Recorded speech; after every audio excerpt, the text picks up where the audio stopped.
खूप वर्षांपूर्वी एका छोट्या गावात रामू नावाचा एक माणूस राहायचा. रामूकडे काही कोंबड्या होत्या.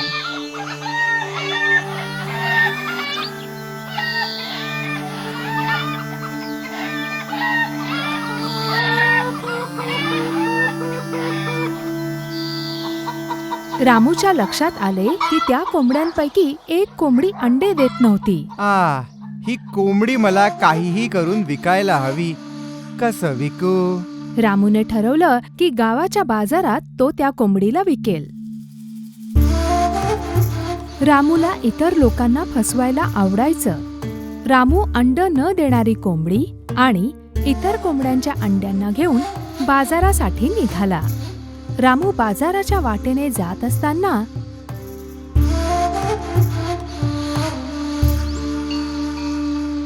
हा कोण? हावडा, बरोबर. कुठून येताय तुम्ही? आता मी काय सांगू रामू, मी तर गावातल्या बाजारातून परत येतोय. अरे काय झालं? मी या गाईला विकायला घेऊन गेलो होतो. काही दिवसांपासून खूप कमी दूध देते आहे. कोणीच हिला विकत घेत नाहीये रामू.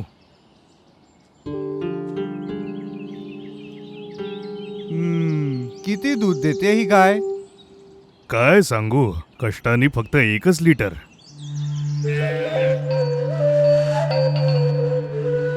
तसं रामू, तू या कोंबडीला घेऊन गावातल्या बाजाराला चाललायस? हो, नाही, तसं तर मी हिला घेऊन कुठे दुसरीकडे चाललो आहे. या कोंबडी सोबत?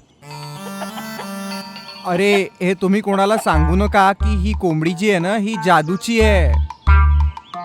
जादूची कोंबडी? खोटं नको बोलूस रामू.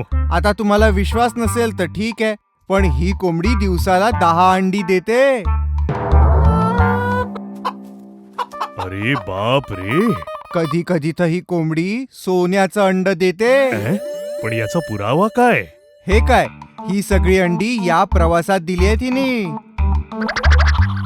ही सोन्याची अंडी देते म्हणून मी हिला नेहमी माझ्या सोबतच घेऊन फिरतो. यावर विश्वास ठेवणं तर अशक्य आहे. ठीक आहे, नका विश्वास ठेवू.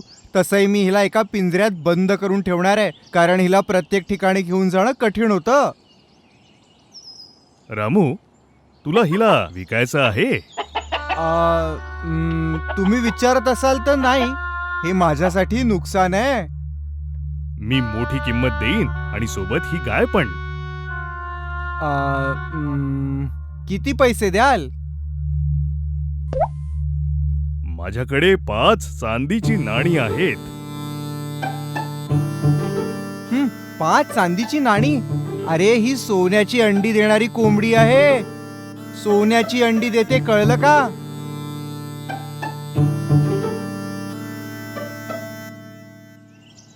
माझ्याकडे तर फक्त ही सोन्याची अंगठीच उरली आहे. याच्या बदल्यात तू ही जादुई कोंबडी देशील ना?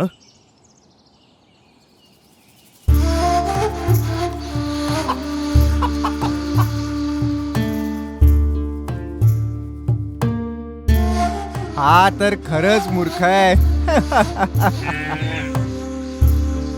आता मला या गाईला कोणा दुसऱ्याला विकावं लागेल. काहीतरी करतो.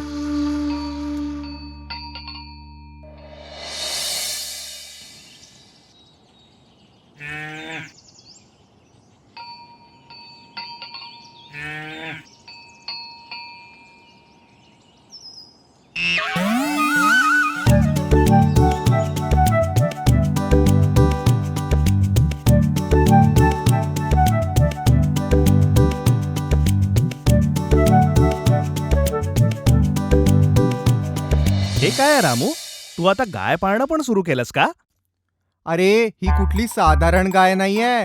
या गाईचं दूध एकदम चविष्ट आहे. अरे बापरे. इतकंच नाही तर ही दिवसाला 30 लिटर पर्यंत दूध देते आणि कधी 40 लिटर सुद्धा. अजून काय हवं? हे तू खरं सांगतोयस?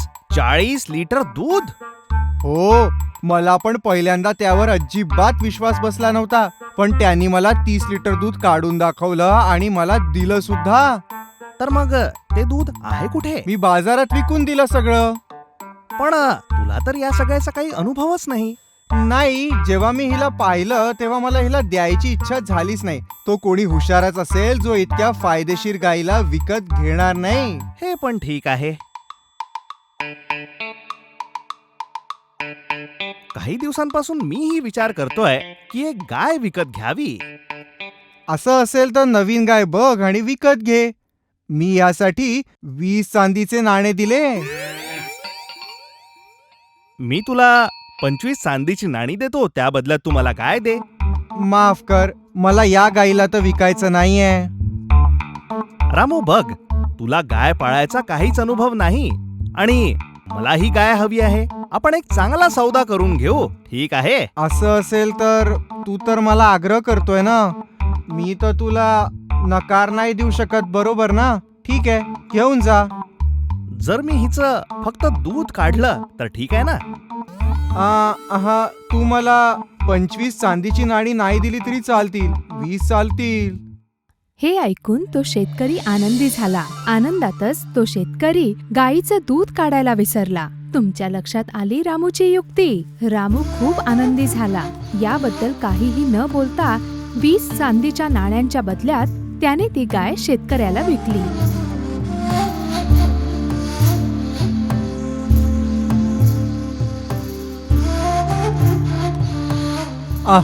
आजचा दिवस तर खरंच खूप छान होता. काश प्रत्येक दिवस असा असो. ज्या शेतकऱ्याने गाईला विकत घेतलं त्याने तिला भरपूर चारा खाऊ घातला. पण त्याचा आनंद फार काळ टिकला नाही. दुसऱ्या दिवशी जेव्हा शेतकरी गाईचं दूध काढायला गेला तेव्हा अरे आता आपण काय करायचं? या रामूनी आपल्याला फसवलं आहे. बोलला होता 30 लिटर दूध मिळेल, इथे तर 2ही नाही मिळत आहे. खरेदी करायच्या आधी विचार करायला हवा होता. गाय तर विकत घेतली आहे, आपल्याला फसवलं आहे. रामू गाय वापस घेणार नाही, ही गोष्ट पक्की आहे. एकदा आपण सरपंचला भेटायचं का? ठीक आहे, मी जाऊन लगेच परत येतो. तो शेतकरी सरपंचला भेटायला निघाला.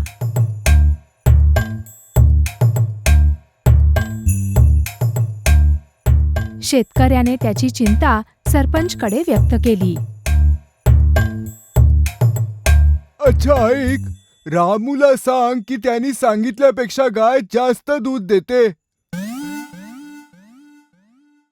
आणि हे पण सांग की तू सगळं दूध मला देतोस.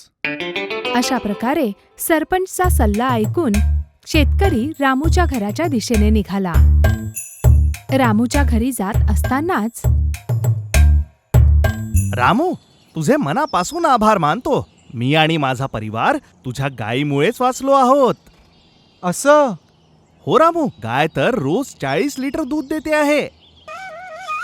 मी ते सगळं दूध गावाच्या सरपंचाला देतो. ठीक आहे रामू, मला निघायचंय.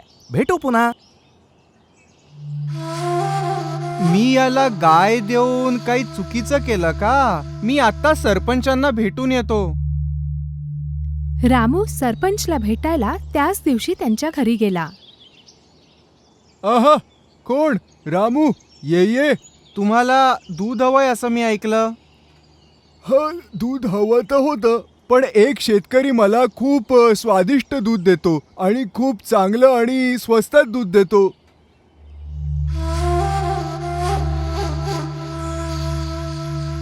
अरे आता मी काय बोलू? सरपंचाची तर खोटं नाही बोलणार. म्हणजे तो शेतकरी खरं बोलत होता. रामू खूप दुःखी झाला. तो लगेच त्या शेतकऱ्याच्या घराच्या दिशेने निघाला.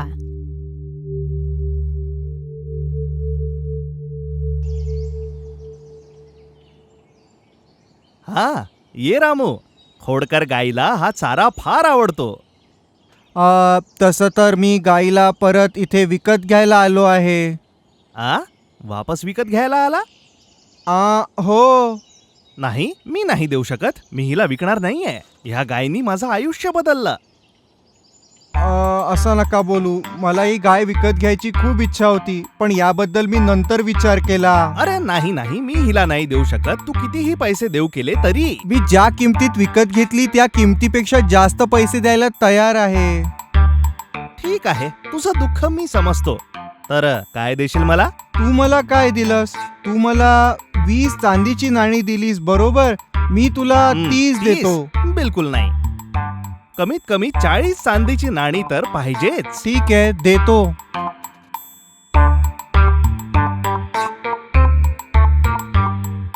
किंमत जास्त झाली म्हणून काय झालं? नफा पण तर होईल ना. रामू, जो गड्डा तू खोदला होतास, तू स्वतः त्यात जाऊन पडलास.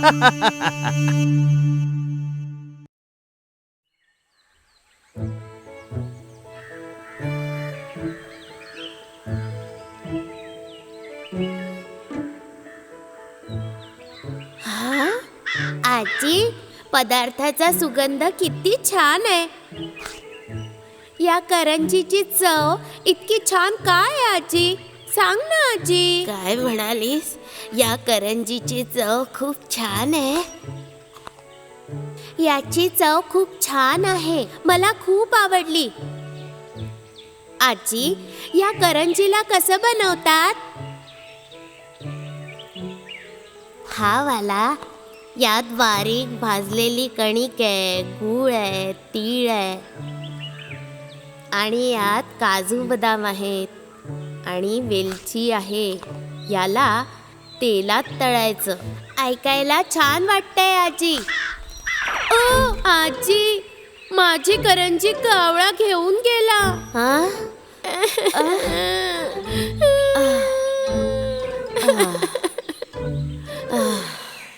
बेटा, रडू नकोस, शांत हो. आजी तुला दुसरी करंजी देईल.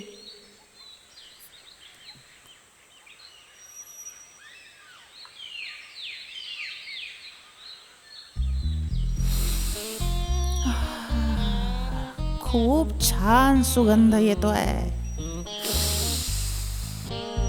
पण हा सुगंध येतो कुठून आहे? हा तर करंजीचा सुगंध आहे. असं वाटतंय तुपात बनते. मला खूप आवडते.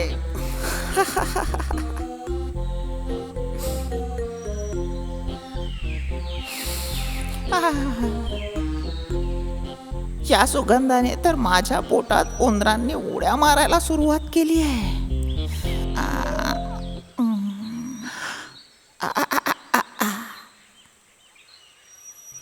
म्हणजे सुगंध इथून येतोय.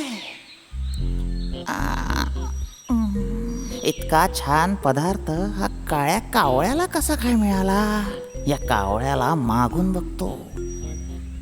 जर याला पूर्ण मागितला तर तो मला नाही देणार, अर्धाच मागतो. जर मी माझ्या तल्लख बुद्धीचा उपयोग केला तर मला हे पूर्ण मिळू शकतं. ला ला ला ला ला ला ला ला ला ला ला ला ला ला ला.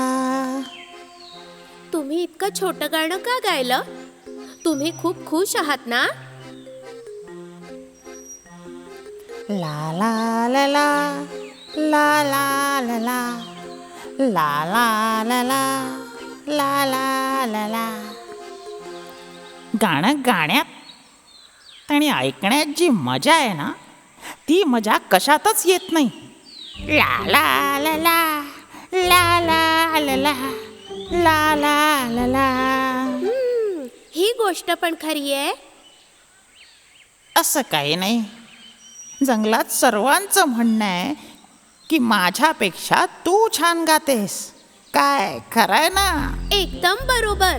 माझ्या गाण्यासोबत स्पर्धा करणं तर कोकिळेला सुद्धा नाही जमणार. तर मग एक छानसं गाणं ऐकव ना मला.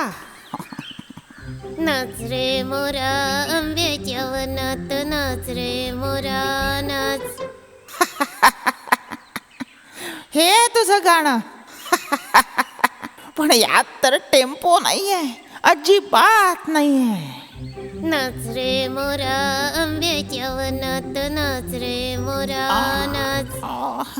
असं थोडीच गातात, थोडा आलापही लाव. नाच रे मी तुला पहिलेच म्हटलं होतं, तू खूप छान गातोस. मला तुझं गाणं खूप आवडतं.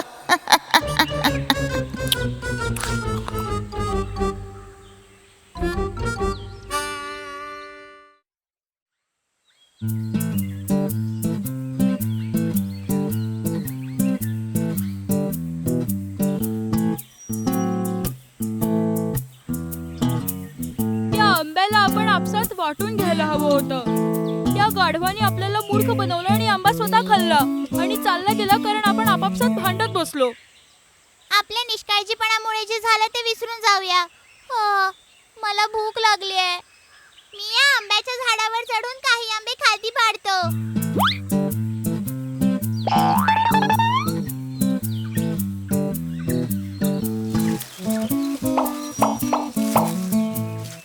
झाडाला हलवा रे, झाडाला हलवा रे, झाडाला हलवा रे, झाडाला हलवा रे. झाड हलवा, झाड हलवा, झाड हलवा, झाड हलवा, झाड हलवा.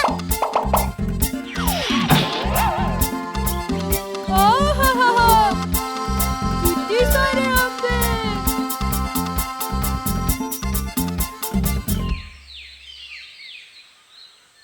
जर का त्या गाढवाने आपल्याला धोका नसता दिला तर त्याला पण आता आंबा खायला मिळाला असता. मित्रा, गाढवानी तर आपल्याला फसवलंच आहे. आपणही त्याला धडा शिकवायचा का? एकदा तरी त्याला धडा शिकवायलाच हवा, म्हणजे तो अजून कोणाला नाही फसवणार. माझ्याकडे एक आयडिया आहे. कोणती आयडिया? ते मी आत्ता सगळं सांगतो.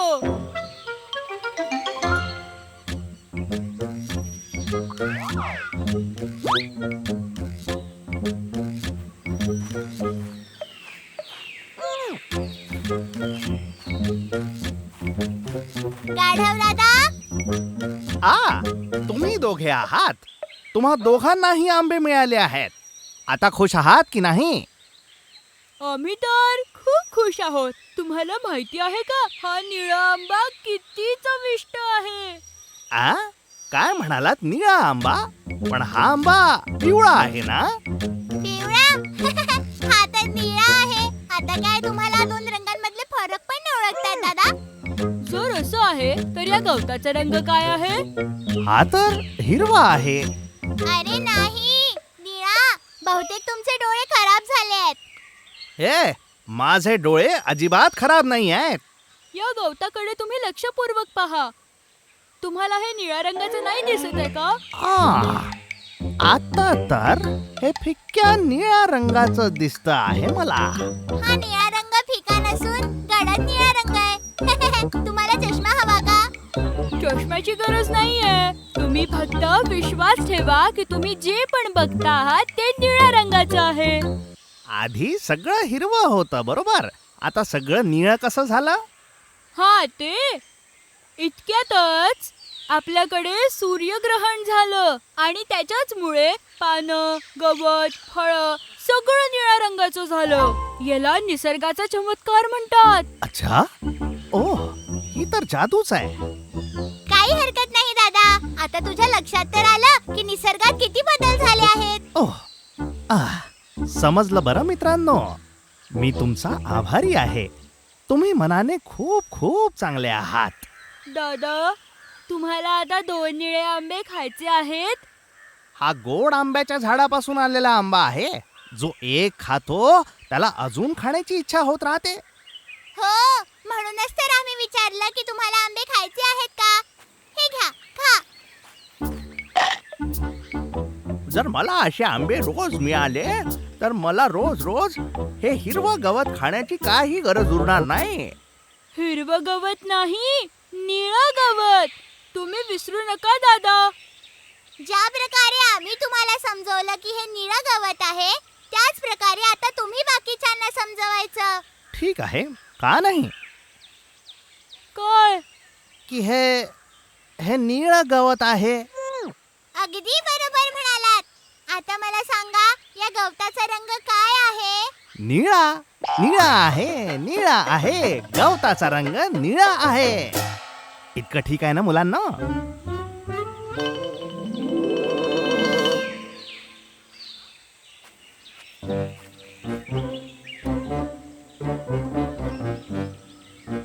अरे गवत खायचा कंटाळा आला का म्हणून तू आंबा खायला आलास का रे? मी फक्त हे निळं गवत का खात राहू? तुला माहिती आहे हे निळे आंबे किती स्वादिष्ट आहेत? निळा आंबा, निळा गवत, हे काय रे गाढव भाऊ?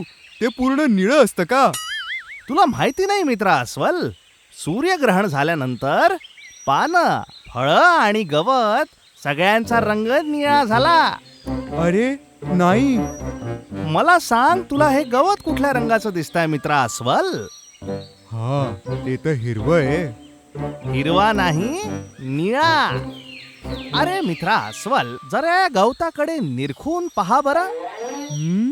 बघतो. तुला हे गडद निळ्या रंगाचं नाही दिसत?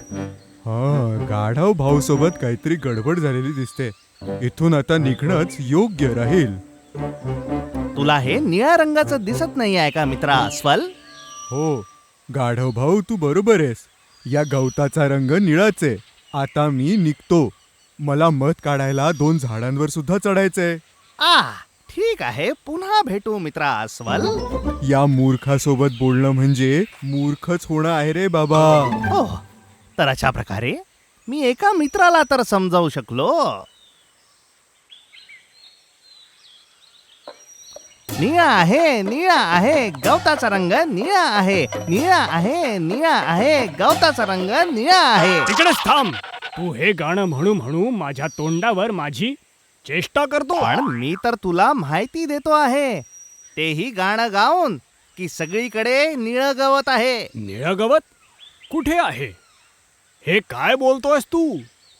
अरे मी खरं बोलतोय. तू स्वतः निरखून या गवताकडे बघ. सूर्यग्रहणानंतर हे पूर्ण गवत निळं झालं. हे बघ, या सुंदर निळ्या गवताकडे बघ. कुठे आहे? कुठे आहे निळं गवत? इथे तर हिरवंच गवत आहे. हिरवं नाही, निळं. मित्र गाढवा, काहीही बडबड करू नकोस.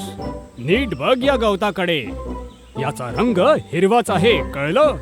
हिरवं नाही, निळं, निळं, निळं. ओह, नाही नाही नाही नाही. या मूर्खाला मी कसं समजावू की या गवताचा रंग हिरवा आहे? आता तू काहीही म्हण, पण या गवताचा रंग निळा आहे. मी अजिबात चूक सांगत नाहीये. मी तर जे खरं आहे तेच सांगतोय.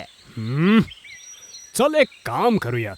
आपण दोघेही सिंहराजांकडे जाऊयात आणि हे आपण त्यांनाच ठरवू देऊ की या गवताचा रंग हिरवा आहे की निळा आहे. या गवताचा रंग निळा आहे, निळा आहे, निळाच आहे. मला कोणाच्याही सांगितलेल्या कुठल्याही गोष्टीवर विश्वास ठेवायचाच नाहीये. महाराज, या गाढवाला समजवा की या गवताचा रंग निळा नसून हिरवा आहे. खूप झालं. गवत हिरवं आहे, गवत निळं आहे. खूप वेळापासून तुमचं हेच सुरू आहे. याशिवाय तुमची काही तक्रार आहे का? अन्य काही नाही. या गवताचा रंग निळा नसून हिरवा आहे, एवढंच मला म्हणायचं आहे. गवताचा रंग तर निळाच आहे. हा, तुम्हा दोघांनाही जे योग्य वाटलं ते तुम्ही सांगितलं आहे. पण आता अंतिम निर्णय राजा सिंहाचा आहे. ऐका, बिबट्याने 6 महिने शांतता पाळावी. कुठल्याही दुसऱ्या जनावराशी बोलावं नाही आणि डरकाळी फोडावी नाही. हैं? हा कसला न्याय आहे? गाढव परत जाऊ शकतो. मी खूप खुश आहे महाराजा. जरी आमच्या दोघांमध्ये खूप मोठं भांडण असलं, जे की मारामारीपर्यंत जाऊ शकलं असतं, पण मी जिंकलो. धन्यवाद. आता मी येतो.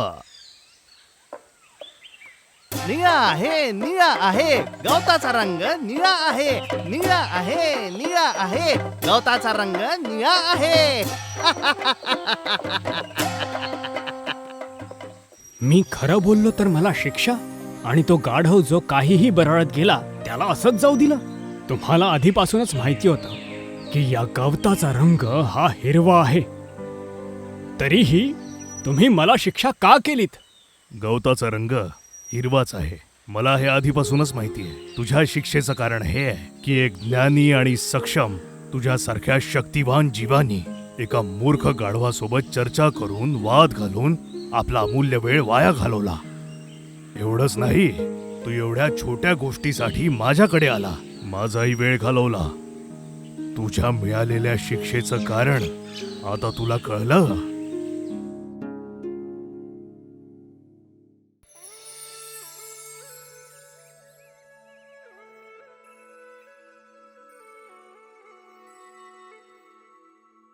कोणे एकेकाळी एका गावात 2 मांजरी होत्या, चिक्कू आणि मिक्कू.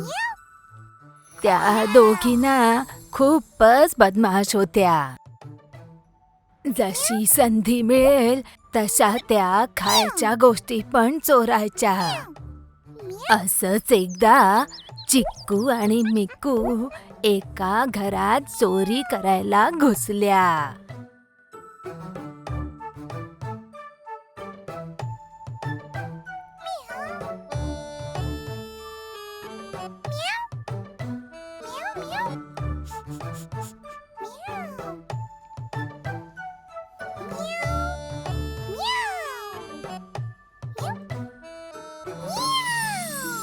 त्या दोघींना तिथे एक पोळी मिळाली.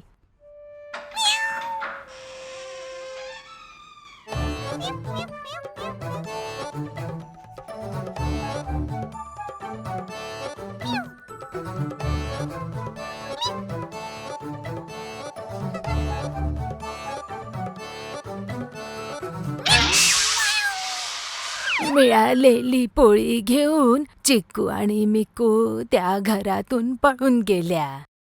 त्यांनी पोळी आपसात वाटून घ्यायचं ठरवलं आणि मिक्कूने त्याचे तुकडे केले. पण तेव्हा एक तुकडा मोठा आणि एक तुकडा छोटा झाला. मोठ्या तुकड्यासाठी दोघांमध्ये भांडण सुरू झालं. तिथल्याच एका झाडाच्या फांदीवर बसलेल्या एका छोट्या माकडाने ते बघितलं. त्याने खाली उतरून त्या मांजरींना म्हटलं, मित्रांनो, तुम्हा दोघांमधल्या अडचणींचा उपाय आता मी सांगतो. एक मोठा आणि एक लहान. हे मी तुम्हा दोघांना समान वाटून देऊन देईन. हा तर थोडासा मोठा आहे. हे घ्या.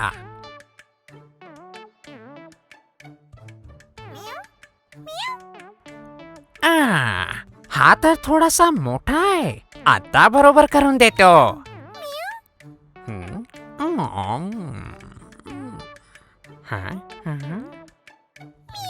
आणि आता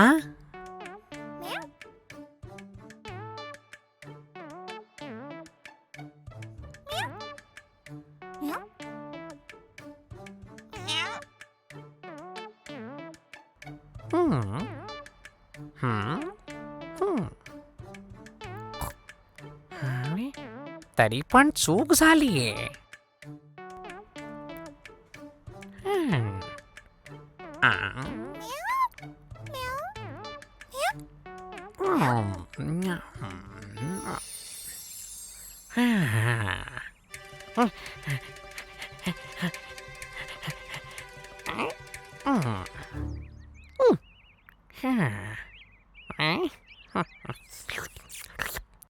असं करत माकडाने ती पूर्ण पोळी खाऊन टाकली.